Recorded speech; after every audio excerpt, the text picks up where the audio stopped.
अच्छा, अब हो गया रिकॉर्ड। अच्छा, तो रिसर्च के अंदर जो है हम सबसे ज़्यादा फोकस करते हैं कलेक्शन पे, एनालिसिस पे और इंटरप्रिटेशन ऑफ डेटा पे। ठीक है, क्योंकि हमें जो है सॉल्व करने होते हैं, बहुत सारे सवालों को जवाब देने होते हैं और सॉल्व अ प्रॉब्लम, और जो प्रॉब्लम आइडेंटिफाई किया गया है उसको सॉल्व करना होता है। ठीक है, it is crucial to follow cascading scientific steps when conducting one research. ठीक है, हम क्या करते हैं कि डिफरेंट साइंटिफिक रिसर्च होते हैं, एक मेथड होता है, एक तरीक़ेकार होता है। उस मेथड और तरीक़ेकार को फॉलो करके हम रिसर्च कंडक्ट करते हैं और साइंटिफिक स्टॉप को सक्सेसफुली कामयाबी होने के बाद हमें कुछ आउटपुट मिलता है, कुछ रिकमेंडेशंस मिलती हैं। तो वो रिकमेंडेशंस और आउटपुट क्या होता है, वो रिसर्च जो है वो हमें एक रिसर्च मिलती है जिसको हम बाद में पब्लिश भी करवाते हैं। ठीक है, steps of scientific research. Selection of area. सबसे पहले आप क्या करते हैं, एरिया को सिलेक्ट करते हैं, एक स्पेसिफिक टॉपिक को सिलेक्ट करते हैं। आपका टॉपिक क्या है, आप किस एरिया पे काम करना चाह रहे हैं। एरिया का मकसद यहाँ पे आप जस्ट लाइक बायोटेक्नोलॉजी, बायोटेक्नोलॉजी में आप किस तरफ जा रहे हैं, इन्वायरमेंटल बायोटेक्नोलॉजी की तरफ जा रहे हैं, बायोमेडिकल बायोटेक्नोलॉजी की तरफ जा रहे हैं, फार्मास्यूटिकल बायोटेक्नोलॉजी की तरफ जा रहे हैं, या जो है ग्रीन एग्रीकल्चर बायोटेक्नोलॉजी की तरफ जा रहे हैं। तो सबसे पहले आपका सिलेक्शन ऑफ एरिया होता है। सिलेक्शन एरिया के बाद सब थीम होती है। सब थीम के मकसद जस्ट लाइक आपके पास है एग्रीकल्चर बायोटेक्नोलॉजी है, या आपके पास फार्मास्यूटिकल जो है वो बायोटेक्नोलॉजी। आप उसके बाद भी उसमें से सब थीम यानी कि स्पेसिफिक थीम जिसपे आपकी एक्सपर्टीज हैं वो सिलेक्ट करते हैं। ठीक है, तो वो सिलेक्ट होता है, वो सिलेक्शन ऑफ एरिया कहलाता है। यानी कि आपका अब ये एरिया हो गया, ये स्पेसिफिक टॉपिक हो गया, वो आप सिलेक्ट करेंगे जिसके बारे में आपको ऑलरेडी इंफॉर्मेशन हो, जिसके बारे में आप जानते हो, और आपका सुपरवाइजर भी जो है उसका भी रिसर्च इंटरेस्ट उसी चीज़ में हो, तो वो सिलेक्शन ऑफ एरिया कहलाता है। अच्छा, सिलेक्शन ऑफ टॉपिक, फिर जाहिर बात है उस एरिया पे बहुत सारे टॉपिक्स होते हैं, बहुत सारी चीज़ें होती हैं। तो आपको जो है स्पेसिफिक टॉपिक दिया जाता है, स्पेसिफिक चीज़ दी जाती है, स्पेसिफिक क्वेश्चन दिया जाता है, स्पेसिफिक प्रॉब्लम दी जाती है जो आपको सॉल्व करनी होती है। ठीक है, इसके बाद आ जाता है क्रूड रिसर्च क्वेश्चन। उसके ऑब्जेक्टिव्स क्या हैं, रिसर्च क्वेश्चंस क्या डेवलप हो रहे हैं, आपको कौन से क्वेश्चन सॉल्व करने हैं। ठीक है, तो वो मेन ऑब्जेक्टिव्स भी कहलाते हैं और क्रूड रिसर्च क्वेश्चंस भी कहलाते हैं जो आपको सॉल्व करने हैं। ठीक है, अच्छा, इसके बाद हम क्या करते हैं, वो जो क्वेश्चंस हैं, वो जो सॉल्विंग हैं, जो रिकमेंडेशंस हैं, जो हमारे जहन में सवाल हैं, उनको हम क्या करते हैं, रिव्यू करते हैं, देखते हैं, सर्च आउट करते हैं, लिटरेचर रिव्यू करते हैं, लिटरेचर सर्च करते हैं, ताकि उसके बारे में मिलता जुलता जो है वो हमें डेटा मिल जाए, हम उन चीज़ों को रिव्यू कर सकें, उसके जो है स्टडी कर सकें, प्रॉपर देख सकें। ठीक है, तो वो क्या कहलाता है लिटरेचर रिव्यू। लिटरेचर रिव्यू आजकल तो बहुत ईजी है। पुराने दौर के अंदर क्या किया जाता था कि लाइब्रेरीज के अंदर जाया जाता था, लाइब्रेरी में बुक्स को सर्च आउट किया जाता था, बुक के अंदर वो जाके स्पेसिफिक टॉपिक को देखा जाता था, पढ़ा जाता था।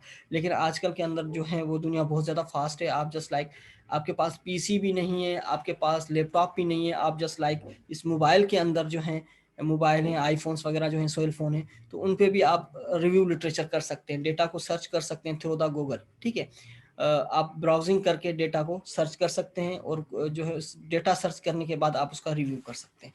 ठीक है, इसके अंदर भी कॉम्प्लिकेशन है, कुछ जो हैं इदारे जो हैं या इंस्टीट्यूट हैं वहाँ पे ओपन एक्सेस नहीं है। ओपन एक्सेस के लिए आपके पास जो है आईपी इंटरनेट प्रोटोकॉल, वो जो किसी इंस्टीट्यूट का हो या किसी इदारे का हो जहाँ पे एक्सेस हो, जो एजुकेशनल इंस्टीट्यूट होते हैं उनको एक्सेस होता है, बाकी जो है आम लोगों को नहीं होता। उसके लिए बहुत हाई फाई फीस भी होती है। बहरहाल लिटरेचर रिव्यू जो है वो ऑनलाइन किया जा सकता है और आज भी लाइब्रेरीज पे भी जाके वो काम किया जा सकता है। तो इससे मिलता जुलता काम उस टॉपिक पे देखने के लिए हम लिटरेचर रिव्यू करते हैं। ठीक है, इसके बाद आंसर फाउंड, हमें जो है वो स्पेसिफिक टॉपिक, वो सारी चीज़ें हमें जो है वो मिल गई। ठीक है, तो हमने हमारा इंटरेस्ट भी डेवलप हुआ, हमने फर्दर मोर काम किया। ठीक है, इन केस अगर नो नीड फॉर स्टडी, हमें जो है इंफॉर्मेशन नहीं मिलती, हम कोई चीज़ सर्च आउट नहीं कर पाते, हमें स्पेसिफिक हम सेटिस्फाई नहीं होते, तो उस पर आपको काम करने की ज़रूरत नहीं है। क्योंकि ज़ाहिर बात है आपको स्टार्टिंग के अंदर जो है कोई चीज़ प्रॉपरली नहीं मिल रही, नेट पे भी नहीं मिल रही, और जो इस तरह का बिल्कुल न्यू काम है, आपको पता है कि मैं अगर इस काम पे करूँगा तो मेरा बहुत ज़्यादा टाइम भी कंज्यूम हो जाएगा और मैं जो है नहीं कर सकता। या इन केस ऐसा भी होता है कि आप जो काम करना चाह रहे हैं वो ऑलरेडी रिपोर्टेड है, ऑलरेडी हो चुका है, तो आप उस पे काम नहीं कर सकते। ठीक है। अच्छा, ये जो होता है लिटरेचर रिव्यू, तो मैं आपको यहाँ पे बता दूं एक और चीज़ें, एक मिनट। इस स्टेज पे आप करते हैं, क्या करते हैं, लिटरेचर रिव्यू करते हैं। ठीक है। लिटरेचर रिव्यू करने के बाद आप क्या करते हैं कि आपको जब आंसर मिल जाता है तो वो आप आंसर लेके, वो डॉक्यूमेंट्स लेके, वो रिपोर्ट्स लेके आप किसके पास जाते हैं, सुपरवाइजर के पास जाते हैं कि ये मुझे इसका जो है फीडबैक मिला है और ये चीज़ें मुझे फाइंड आउट होनी है। तो फिर कैंडिडेट यानी कि रिसर्चर और उनका जो है सुपरवाइजर ये डिसाइड करता है कि अब आगे स्टडी की ज़रूरत है या नहीं। ठीक है, इतनी हमारे पास गुंजाइश है या नहीं है, इतने हमारे पास फाइनेंशियली फंड्स हैं या नहीं है। अच्छा, और इसके अलावा इतना हमारे पास टाइम है या नहीं है, हमारे पास फैसिलिटीज़ है या नहीं है। तो फिर जाके डिसीजन होता है नीड फॉर स्टडी और not, no need for study. ठीक है, तो ये डिसाइड कब किया जाता है, ये इस बेस पे किया जाता है जब आपके पास जो है क्वेश्चन फाउंड आउट हो जाता है, जवाब मिल जाता है। ठीक है बच्चे, आगे चलते हैं। अच्छा, ये तो नेगेटिव में चला गया। ठीक है, नो आंसर, कोई सवाल जवाब नहीं मिलता आपको, तो आप क्या करते हैं, तो आप रिफाइंड रिसर्च क्वेश्चन, उन क्वेश्चंस को थोड़ा सा चेंज करते हैं, रिफाइन करते हैं। ठीक है। अच्छा, just like answer found, found मिल गया और पहले ही स्टडी की हुई है तो आप काम नहीं कर सकते। अगर सवाल नहीं मिलता, अगर सवाल का जवाब आपको नहीं मिलता, ठीक है, या अगर मिल भी रहा है तो उससे रिलेटेड नहीं है, थोड़ा सा डिफरेंट है। ठीक है, आपने वो डिफरेंट तो पढ़ लिया लेकिन कहा कि मैं जिस पे काम करना चाह रहा हूँ वो तो क्वेश्चन नहीं है, वो तो जवाब नहीं है। तो आपने क्या किया, रिफाइंड रिसर्च क्वेश्चन, उस रिसर्च क्वेश्चन को थोड़ा सा चेंज किया उससे, यानी कि अब आपने उसका जो थोड़ा सा जो है डायरेक्शन चेंज किया और चीज़ें भी देख ली कि जो है बाकी चीज़ें इसके अंदर क्या क्या प्रेजेंट है ताकि मैं अपनी स्टडी को डिज़ाइन कर सकूं। तो फिर इसको क्या कहा जाता है, रिफाइंड रिसर्च क्वेश्चन। तो रिसर्च क्वेश्चन को रिफाइंड किया जाता है, उसको में थोड़ी सी चेंज लाई जाती है। ठीक है, इसके अंदर भी फर्दर केसेस हैं। ठीक है, फर्दर केसेस फिर क्या आ जाती है, रिफाइंड रिसर्च क्वेश्चन, फिर अगेन लिटरेचर रिव्यू की तरफ आप जाते हैं, फिर दोबारा लिटरेचर रिव्यू करते हैं। जाहिर बात है अगर क्वेश्चंस को आप चेंज करेंगे, ठीक है, तो फिर दोबारा आपको किस चीज़ की ज़रूरत पड़ती है, लिटरेचर रिव्यू की ज़रूरत पड़ती है। ठीक है, आप दोबारा लिटरेचर रिव्यू करते हैं। ठीक है। अच्छा, इसके बाद आपके जाके research hypothesis, goals and objectives जाके आपके जहन में आते हैं। आपका जो है रिसर्च जो है वो आपका रिसर्च जो है ऑब्जेक्टिव, गोल्स, किस तरह आप डिज़ाइन देंगे, किस तरह आप इसको डन करेंगे, वो चीज़ें आपके सामने आ जाती हैं। अब आप लोग समझ गए होंगे एक रिसर्च करने के लिए तकरीबन मिनिमम जो है ना 2 to 3 मंथ्स आपको सिर्फ इन बेसिक चीज़ों पे लग जाते हैं। ठीक है, 2 to 3 मंथ्स जो है आपको सुपरवाइजर जो है इन चीज़ों पे बिजी रखता है। ठीक है, इन चीज़ों पे तो बाज़ औक़ात कुछ जो हैं स्टूडेंट्स जो होते हैं वो बहुत ज़्यादा एक्साइटेड होते हैं। बच्चे अपना माइक ऑफ करें। ठीक है, चलो हटो बच्चे, मेरी क्लास में बातें ही नहीं करते, माइक मेरा ऑफ सर करें। मारेगा वरना, सर मारेगा वरना। फरहीन ज़ेरा, बच्चे अपना माइक ऑफ करें, अपना माइक स्विच ऑफ करें। तला, अपना माइक स्विच ऑफ करें। अगर क्वेश्चन नहीं पूछना तो आप माइक स्विच ऑफ करें। शाबाश, अच्छा बच्चे। तो ये जो है आपका, मैंने जो रेड लाइन किया, जो हाईलाइट किया है, ये जो होता है 2 to 3 मंथ्स लग जाते हैं इस एरिया को जो है वो क्या करने के लिए, इसको क्लियर करने के लिए, इन चीज़ को जो है फाइंड आउट करने के लिए, इस चीज़ को जो है कोई ना कोई रिजल्ट निकालने के। जो बच्चे एक्साइटेड होते हैं, जज्बाती होते हैं, या जो बच्चे जो बर्दाश्त नहीं कर पाते, बोले नहीं इसमें तो बहुत ज़्यादा जो है हमारे लिए कन्फ्यूजन है, हम नहीं कर सकते, तो बहुत सारी चीज़ें जो हैं यहाँ पे क्लियर हो जाती हैं और बच्चे जो है इसी स्टेज पे छोड़ के चले जाते हैं। ये चीज़ें इतनी आसान नहीं होती है, रिव्यू ऑफ लिटरेचर देखना, कभी लिटरेचर नहीं मिल रहा, कभी आप देर देर तक उनको स्टडी करते हैं, तब जाके आपके जहन पे कुछ खाका बनता है, कुछ चीज़ें बनती है, तब जाके आप एक रिसर्च की तरफ जो है वो मूव करते हैं। ठीक है, research hypothesis, goals and objectives फिर आपके जहन में आते हैं। ठीक है, अब असल जो आपका काम जो स्टार्ट होता है वो यहाँ से स्टार्ट होता है। एक मिनट आपको बता देता हूँ। असल काम आपका यहाँ से स्टार्ट होता है जब आपके पास हाइपोथेसिस आ जाती है, आपके पास गोल्स एंड ऑब्जेक्टिव्स आ जाते हैं, तब आपका काम यहाँ से स्टार्ट होना शुरू हो जाता है। सही है बच्चे। अच्छा, आगे चलते हैं। स्टडी डिज़ाइन, इसके बाद स्टडी को डिज़ाइन किया जाता है। डिज़ाइन का मकसद ये है कि आप जो है अपनी फैसिलिटीज़ को भी देखते हैं। ठीक है, आप मेथड्स एंड मटेरियल्स को भी देखते हैं। पहले मैं आपको बता दूं कि जो है स्टडी डिज़ाइन करने के लिए आपको बहुत सारी चीज़ों को देखना पड़ता है, आपको सुपरवाइज़र के साथ कंसल्ट करना पड़ता है।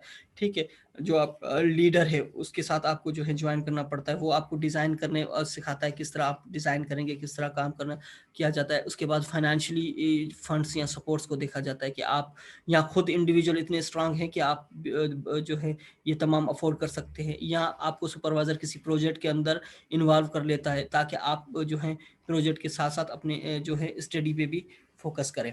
ठीक है, स्टडी डिज़ाइन के अंदर बहुत सारी चीज़ों को देखा जाता है। ठीक है, मेथड्स मटेरियल को अप्लाई किया जाता है, रिजल्ट्स बनाए जाते हैं, और एक्सपेरिमेंट परफॉर्मेंस के लिए एक जो है पूरी प्लानिंग की जाती है। ये तमाम चीज़ें स्टडी डिज़ाइन के अंदर आ जाती हैं। ठीक है, अच्छा, स्टडी डिज़ाइन के अंदर सबसे ज़्यादा पहले आ जाते हैं ethical issues. What do mean bye ethical issues? Ethical issues क्या होते हैं बच्चे? सो रहे हैं, जाग रहे हैं आप लोग सब? जी बच्चे, इथिकल इश्यूज। इखलाकियात। अखलाकियात तो है, लेकिन what do mean bye ethical issues मैं आपको बता चुका हूँ, I think so. Ethical issues में कौन कौन सी चीज़ें आ जाती है? अखलाकियात तो आ गया, लेकिन उसमें जो है प्रोटोकॉल्स को देखा जाता है कि जब आप इथिकल इश्यूज पे करने जा रहे हैं तो आपके पास 3 चीज़ें इंपॉर्टेंट होती हैं। सबसे ज़्यादा human priority, second animal, third environment. ठीक है, इन तीनों चीज़ों को देखते हैं कि कहीं ह्यूमन को नुकसान तो नहीं हो रहा, ह्यूमन की जो सर्वाइवल है उनके अंदर कोई डिस्टर्बेंस तो नहीं होगी। सेकंड चीज़, एनिमल को तो खतरा नहीं है इस चीज़ से। थर्ड, इन्वायरमेंट को क्या नुकसान तो नहीं है। तो ये तमाम चीज़ें देखी जाती हैं, इथिकल इश्यूज से देखी जाती हैं। इसके बाद जाके आप नेक्स्ट स्टेज पे आते हैं, और नेक्स्ट स्टेज जो है आपका पॉपुलेशन एंड सैम्पलिंग। ठीक है, नेक्स्ट इश्यू जो होता है आपका पॉपुलेशन एंड सैम्पलिंग होता है कि आप पॉपुलेशन और सैम्पलिंग की तरफ जाते हैं। ठीक है, सैम्पलिंग कैसी करनी है? पॉपुलेशन में से करनी है। पॉपुलेशन कौन सी है, आपका एरिया कौन सा है, उसमें से आप किस तरह सैम्पलिंग करेंगे। तो ये सारी चीज़ें जो हैं इथिकल इश्यूज के बाद आती हैं। ठीक है, इसके बाद वेरिएबल, कंफाउंडिंग, बियास, ये सारी चीज़ें जो हैं इसी पे ही यानी इसी के गिर्द घूमती रहती हैं कि आपके पास वेरिएबल कौन से हैं, कौन कौन से वेरिएबल आप यूज़ करेंगे और किस तरह यूज़ करेंगे, और ये सारी चीज़ें जो हैं इसी के गिर्द घूमती रहती हैं। What do you mean by confounding? Confound क्या होते हैं जी बच्चे?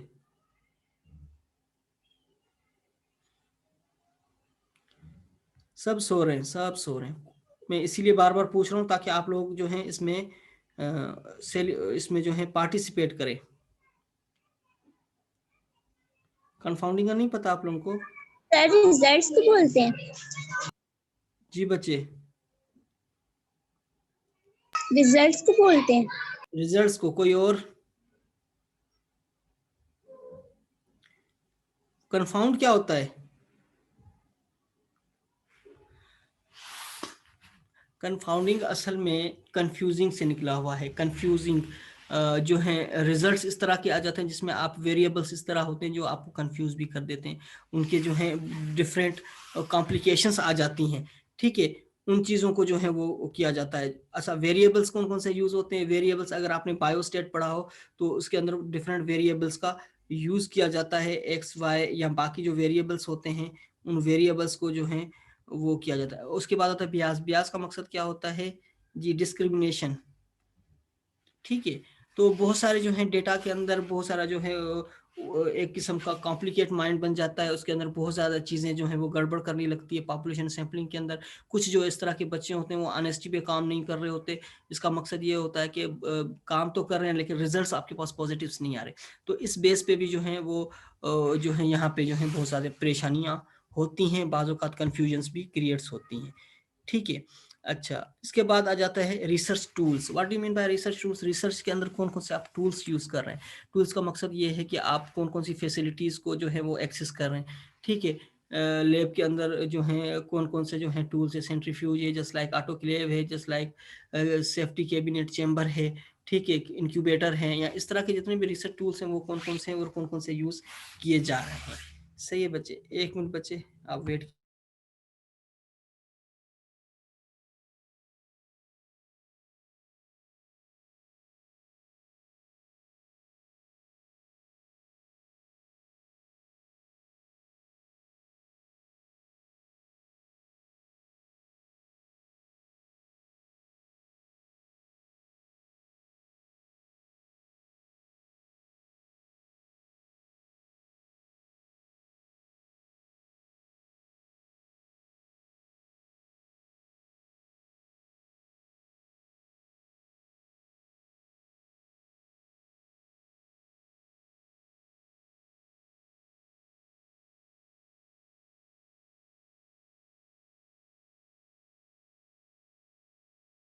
अच्छा बच्चे, तो रिसर्च टूल्स यानी कि आप जो भी चीज़ें यूज़ कर रहे हैं, ठीक है, जो भी आपके पास फैसिलिटीज़ है वो रिसर्च टूल्स के अंदर जो है वो प्रेजेंट होती है, आ जाती है।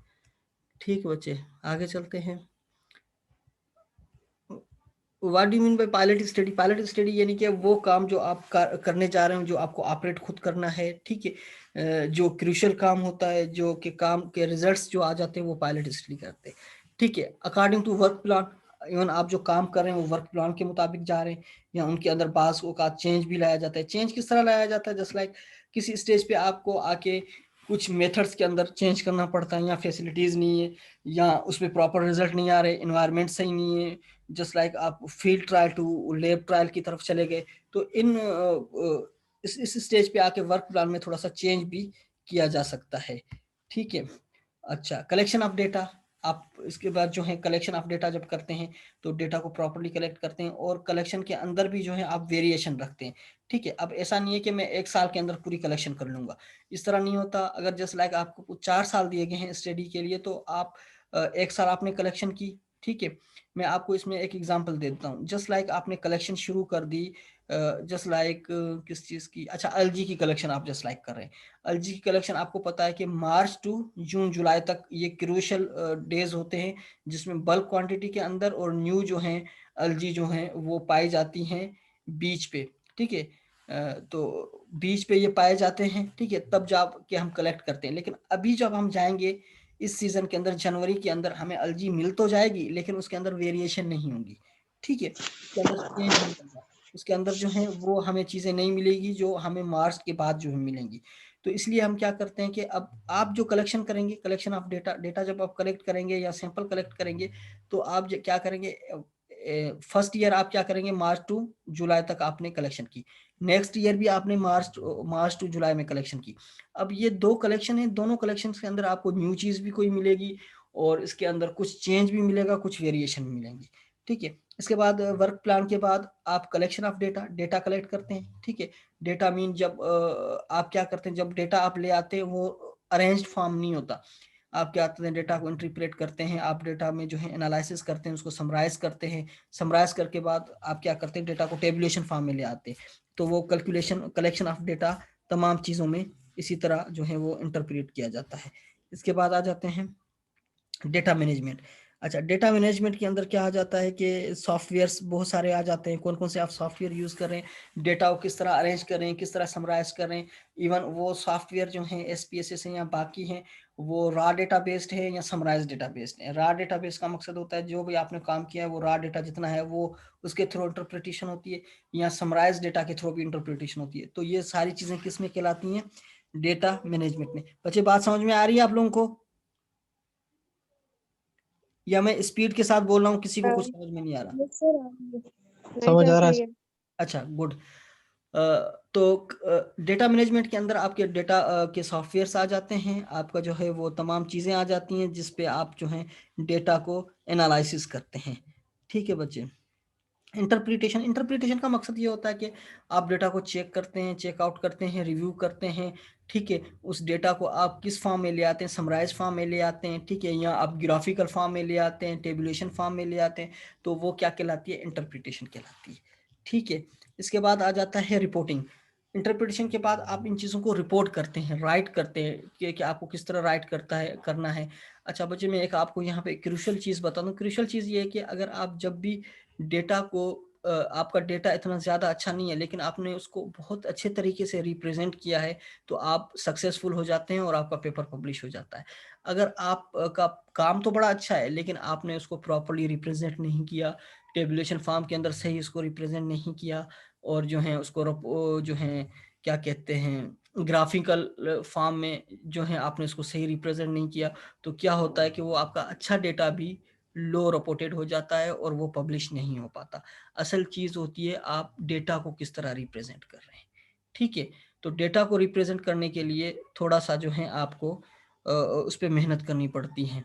तो वही एक बात है जो आप लोगों को इंटरटेनमेंट के लिए बता रहा हूँ कि एक बहुत बड़ा जो है वो फिलोसोफर था, वो जो है एक पब्लिकली खिताब कर रहा था, कम्युनिकेट कर रहा था। उन्होंने कहा कि इस मजमे के अंदर जितने भी लोग हैं वो 50% मेंटल है।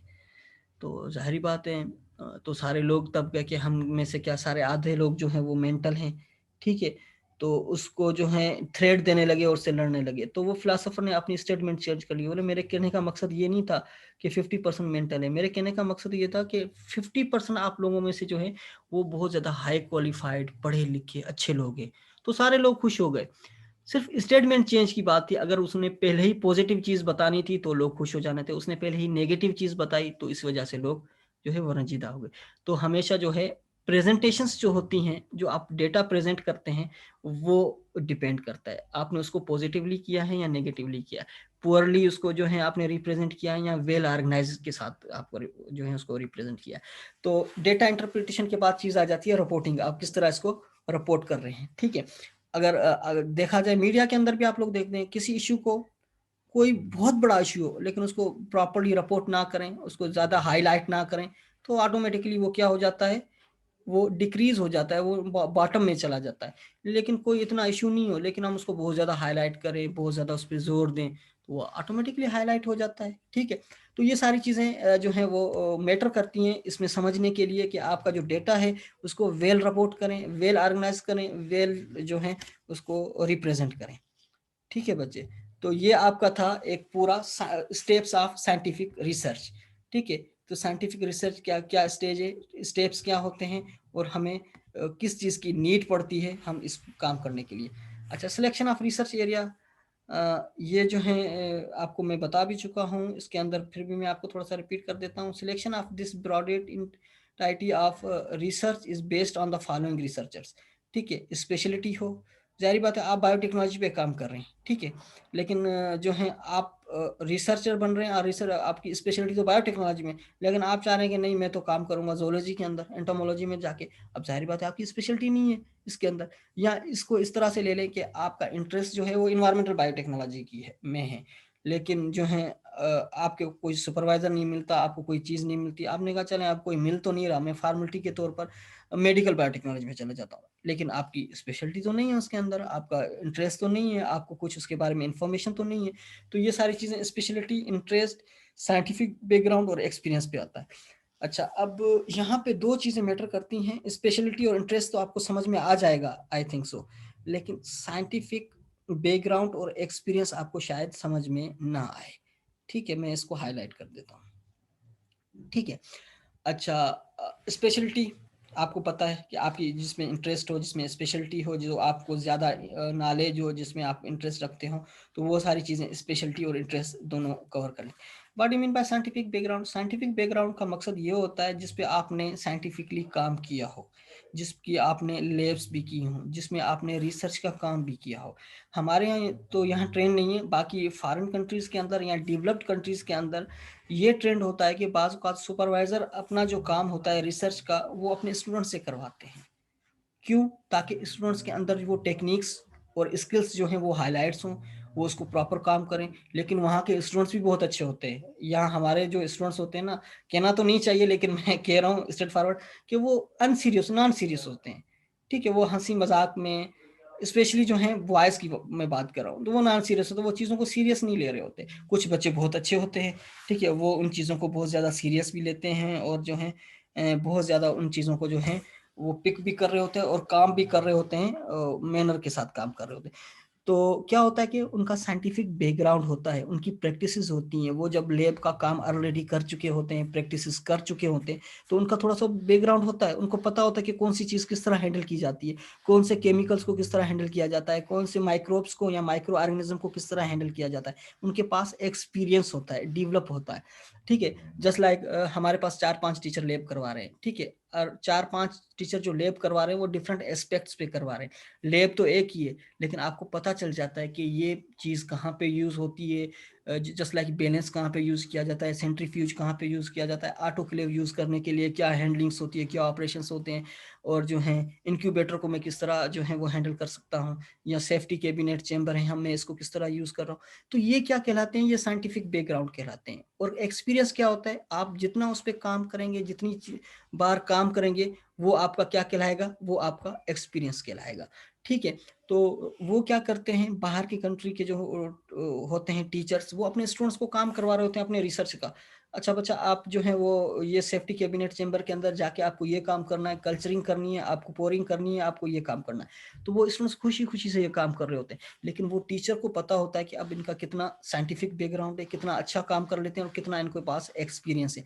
तो इस बेस पे जो है वो क्या करते हैं कि जो है वो स्टूडेंट्स को जो है वो सिलेक्शन करते हैं कि इनका जो है, अब जस्ट लाइक में माइक्रोस पे आप लोगों में कुछ जो बच्चे हैं वो माइक्रोबियल बायोटेक्नोलॉजी पे काम करना चाह रहे हैं, तो उनको पता है माइक्रोब को किस तरह हैंडल किया जाता है, उसके लिए क्या प्रोटोकॉल्स हैं। तो ये आपका क्या हो गया, सिलेक्शन एरिया के लिए आप लोगों का जो है वो कन्फाइंड हो गया और आप लोग इस पे काम कर सकते हैं।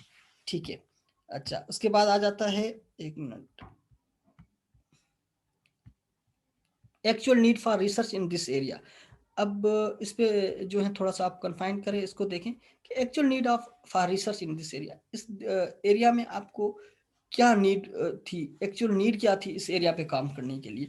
तो फिर आप क्या करते हैं, जो है प्रॉब्लम्स सॉल्व करने की कोशिश करते हैं, प्रॉब्लम्स को आइडेंटिफाई करते हैं, प्रॉब्लम्स को आप जो है सर्च आउट करते हैं कि कौन कौन से प्रॉब्लम्स है, कौन कौन से इश्यूज हैं जिसमें मुझे काम करना है। ठीक है। अच्छा, अवेलेबल रिसोर्सेज, कौन कौन से आपके पास रिसोर्सेज अवेलेबल हैं। ठीक है। फंडिंग प्रॉपर्ली आपके पास फंडिंग बॉडी है, फंडिंग आपके पास रिसोर्सेज हैं। ठीक है।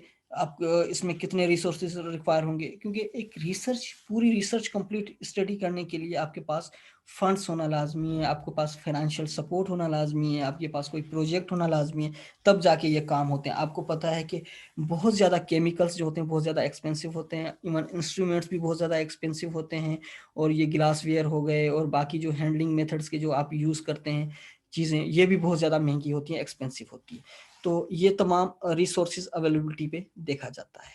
सही है बच्चे, आगे चलते हैं। हाँ।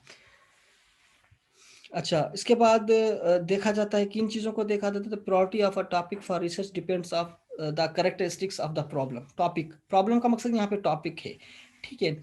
तो टॉपिक पे आप देखते हैं कि कौन कौन से टॉपिक्स हैं, किन पे आप काम करना चाहते हैं। ठीक है। कौन कौन से टॉपिक हैं जो सुइटेबल हैं हमारे एनवायरनमेंट के लिए, कौन से टॉपिक हमारे पास सुइटेबल नहीं है, तो इन चीज़ों पे काम किया जाता है। ठीक है। सबसे पहले आ जाता है मैग्नीट्यूड। ठीक है। इम्पैक्ट ऑन हेल्थ, उसके हेल्थ पे क्या इश्यूज है, कितनी मैग्नीट्यूड का क्या मकसद होता है, यानी कि शिद्दत, मैग्नीट्यूड समझ लेना, यानी कि शिद्दत, एक डायरेक्शन, एक शिद्दत को कहा जाता है। शिद्दत का मकसद क्या होता है कि यानी कि एक पैरामीटर होता है, इसकी कितनी शिद्दत है, या इसके कितने, किस पैरामीटर, किस लेवल पे जाके ये हेल्थ इशू कॉज कर सकता है, सीरियसनेस कितनी हो सकती है, प्रिवेंटेबिलिटी कितनी हो सकती है। सीरियसनेस का मकसद ये होता है कि इससे कौन कौन से खतरे लाक हैं, कितना ये सीरियस है, ये जानलेवा तो नहीं है। ठीक है। तो ये सारी चीज़ें जो हैं इसके अंदर जो हैं वो आ जाती हैं। ठीक है। प्रिवेंटेबिलिटी, प्रिवेंटेबिलिटी क्या होता है कि इससे हम किस तरह बचे जा सकते हैं। एक मिनट बच्चे।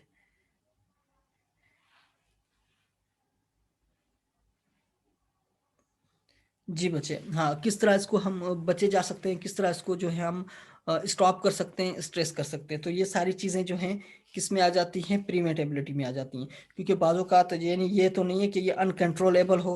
ठीक है। और जो है कंट्रोल हो, अनकंट्रोलेबल हो, यानी कि कंट्रोल भी ना कर सके। और क्यूरेबिलिटी, क्यूरेबिलिटी का मकसद होता है काबिल इलाज है या नहीं है, इसका जो है हम जिस पे काम कर रहे हैं वो इतना खतरनाक तो नहीं है जो अनक्यूरेबिलिटी की तरफ चला जाए। ठीक है। तो ये इस तरह के इश्यूज होते हैं, ये इस तरह के प्रॉब्लम्स देखे जाते हैं, इस तरह से चीज़ें देखी जाती हैं कि कहीं ह्यूमन हेल्थ के लिए नुकसानदेह तो नहीं है, कहीं एनिमल के लिए तो नुकसानदेह नहीं है, कहीं इन्वायरमेंट के लिए नुकसानदेह नहीं है। ठीक है। अवेलेबल इंटरवेंशंस, क्या इसके रिकमेंडेशंस मौजूद हैं। ठीक है। क्या इसकी कोई डायरेक्शंस मौजूद हैं। ठीक है। जिसके जो हम बेस पे काम कर सकते हैं। ठीक है। प्रोपोज्ड सॉल्यूशन, और उसके क्या क्या सॉल्यूशंस हैं। आगे बात समझ में, तो जाके एक टॉपिक सिलेक्ट होता है, तब जाके एक चीज सिलेक्ट होती है। ठीक है। The characteristic of proposed study, feasibility. Feasibility, what do mean by feasibility. जी बच्चे, फिजिबिलिटी क्या होता है, फिजिबिलिटी। सारे बच्चे सो रहे हैं। जी बच्चे, फिजिबिलिटी क्या होता है। सर मुमकिन कितना है, मतलब कि क्या क्या हम कर सकते हैं, कितना हम कर सकते हैं? फिजिबिलिटी कितना कर सकते हैं, कोई और? अच्छा, फिजिबिलिटी क्या होता, ये होता है कि आपके अंदर कितनी विल पावर है, कितना आपके अंदर विल है कि आप इस काम को कर सकते हैं, क्या फिजिबिलिटी है इसके अंदर, कितनी आपके अंदर विल पावर है। ये तो नहीं कि आप काम जो है वो कंप्लीट ना कर सकें और अनकंप्लीट कर दें। ठीक है, कॉस्ट इफेक्टिवनेस यानी कि कितने अखराजात आएंगे, कितने आप जो हैं इसके अंदर फंड्स रिक्वायर होते हैं। ठीक है, अप्लीकेबिलिटी ऑफ द रिजल्ट्स। अच्छा, अब ये बड़ी इंपॉर्टेंट चीज होती है, कौन सी चीज, लास्ट वाली चीज, अप्लीकेबिलिटी ऑफ रिजल्ट्स। ठीक है, क्या जो है रिजल्ट्स आपको मिलेंगे, श्योर हैं आप, इंश्योर हैं आपको? दुनिया के अंदर जितने भी प्रोजेक्ट्स होते हैं, जितने भी स्टडीज होती हैं, वो सबसे ज्यादा मैक्सिमम 70% सक्सेसफुल होती हैं।